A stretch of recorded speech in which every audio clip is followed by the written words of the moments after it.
Hey, how's it going everybody? It's Tanner here, and welcome back to a new Ninjago Prime Empire episode review here on the channel. In today's video, we're going to be talking about episode 10 of Prime Empire, entitled Racer 7. Now, as we normally do with these episode reviews, we will start off the video by talking about some of the good things about the episode that I enjoyed, then we'll jump into some of the negative or not so good things, and then at the end of the video, I will be giving the episode a final score out of 10. So let's go ahead and get started here. How does this episode compare to previous Prime Empire episodes? Well, for some stuff that I thought was really good and really positive, we'll start off there. The actual Speedway itself looks incredible, and I can't wait for the next few episodes that actually do highlight this race overall, because overall it looks really cool, and I can't wait to see what else it has to offer. We got a little bit of a taste of it in this episode, but it's not really, I guess, too apparent what it's all about. We'll probably see that fleshed out in a later episode. But what's also, I guess, cool about this episode is Racer 7 was introduced, which Racer 7 is, of course, a new NPC character along these same lines as Okino from the previous few episodes of Ninjago Prime Empire,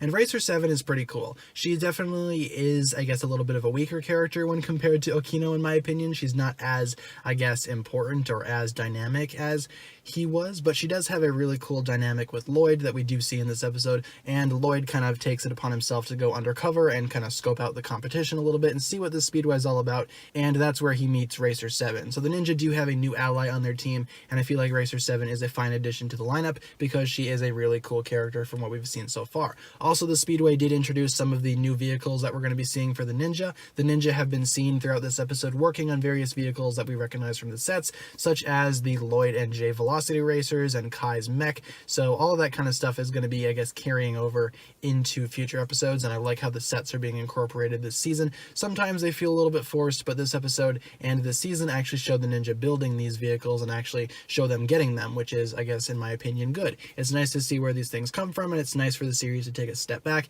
and sort of ground the series a little bit more in this way. And overall, this episode was just primarily set up and, I guess, just providing some context as to what the next few episodes will be about, which is not a bad thing, of course, and I feel like this episode does a very good job on that. Jumping right into the negative things about this episode, though, there are a few things that I do want to talk about. For one, and this is pretty much a, I guess, no-brainer, pretty much a given, Lloyd's avatar does not look good, and that is nowhere near, again, a fault of the episode, not even close. It's just something that I didn't really care to look at. I still do not like that design, and it kind of, I guess, limited my enjoyment for it a little bit. Again, I'm not going to take any points off for that because the episode itself is not at fault for how Lloyd's avatar looks. Unfortunately, he does switch over to his digisuit at the end of the episode, so all things are good there. And next up, Racer 7, I do have a few complaints about. I did say that she was a pretty cool character, but at the same time, I do feel like her, I guess, introduction and her, I guess, change to the ninja side is a little rushed. Okino got an entire episode dedicated to him, and Racer 7 didn't really get that. Some of the Prime Empire shorts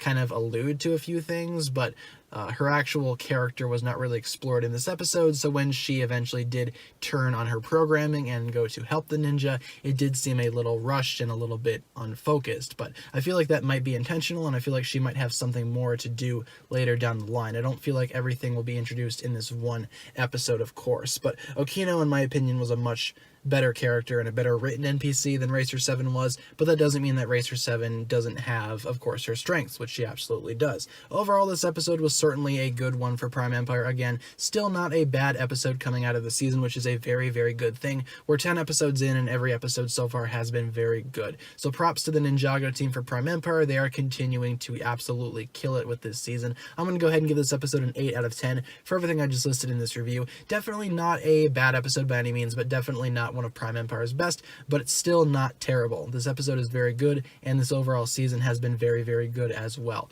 So thank you so much for watching this review, guys. If you enjoyed the video, be sure to like, comment, subscribe, do all that fun stuff, and check out the links down below in the description for my other forms of social media. As always, big shout out goes out to my Patreon supporters, including, once again, the marvelous Jan. Thank you guys so much for watching this video. Once again, my name is TannerFishies, and with that, I bid you farewell.